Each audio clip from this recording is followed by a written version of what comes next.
তাদের একটা পরিষ্কার রোডম্যাপ নির্বাচনের ব্যাপারে বলা উচিত। কারণ এ ব্যাপারে সাধারণ মানুষ এবং রাজনৈতিক দলগুলো অনেকটাই কিন্তু চিন্তাযুক্ত যে আসলে তাদের চিন্তাটা কি, তারা কি চায়।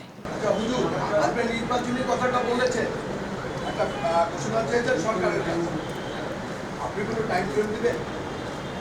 সেটা আমরা বলেছি যে যৌক্তিক একটা সময়, সেই যৌক্তিক তো আমরা কিছুদিন আগে বলেছিলাম সেটা 1-1.5 বছরের বেশি না হওয়া উচিত।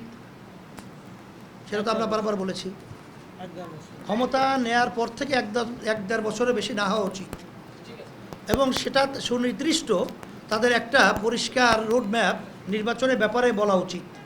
কারণ এ ব্যাপারে সাধারণ মানুষ এবং রাজনৈতিক দলগুলো অনেকটাই কিন্তু চিন্তাযুক্ত যে আসলে তাদের চিন্তাটা কি, তারা কি চায়, ব্যাপারটা পরিষ্কার করা উচিত। আজকে আমরা আপনাদের কাছে লিখিত বক্তব্যের মাধ্যমে সেটা আমরা তুলে ধরেছি।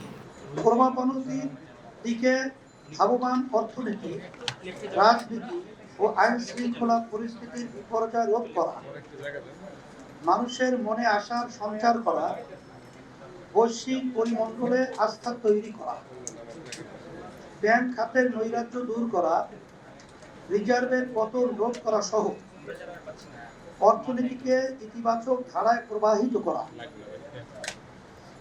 স্বৈর শাসনের হোতাদের একাংশকে আটক করে বিচার কার্যক্রম শুরু করা।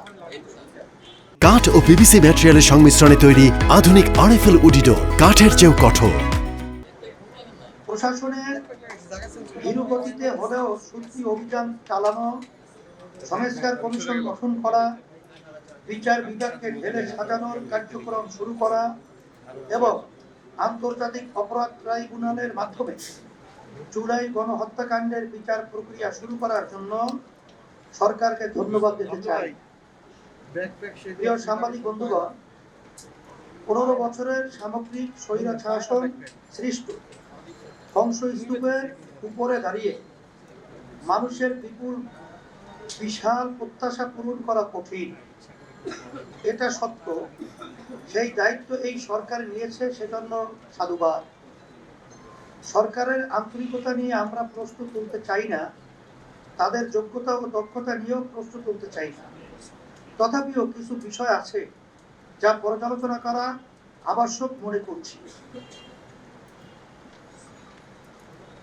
আমরা এই সরকারকে আবারও মনে করিয়ে দিতে চাই যে আপনাদের সফল হওয়া ছাড়া আর কোনো বিকল্প আমাদের সামনে নাই।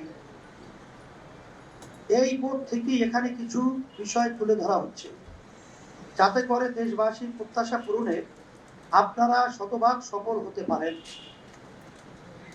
ক, রাষ্ট্রের উপরে নিয়ন্ত্রণ স্পষ্ট করুন। গত 15 বছরে বিগত পতিত সরকার জনপ্রশাসনের সকল স্তরে যেভাবে দলীয়করণ করেছে, তাতে জনপ্রশাসনের পুরোটাই আওয়ামী দলীয় ক্যাডারে পরিণত হয়েছে। সেই বাস্তবতায় সরকারের জন্য রাষ্ট্র পরিচালনা করা কঠিন, তা আমরা বুঝতে পারি। তারপরেও বলতে বাধ্য হচ্ছি যে 100 দিন অতিবাহিত হয়ে গেলেও রাষ্ট্রের উপরে অন্তর্বর্তী সরকারের নিয়ন্ত্রণ স্পষ্ট না।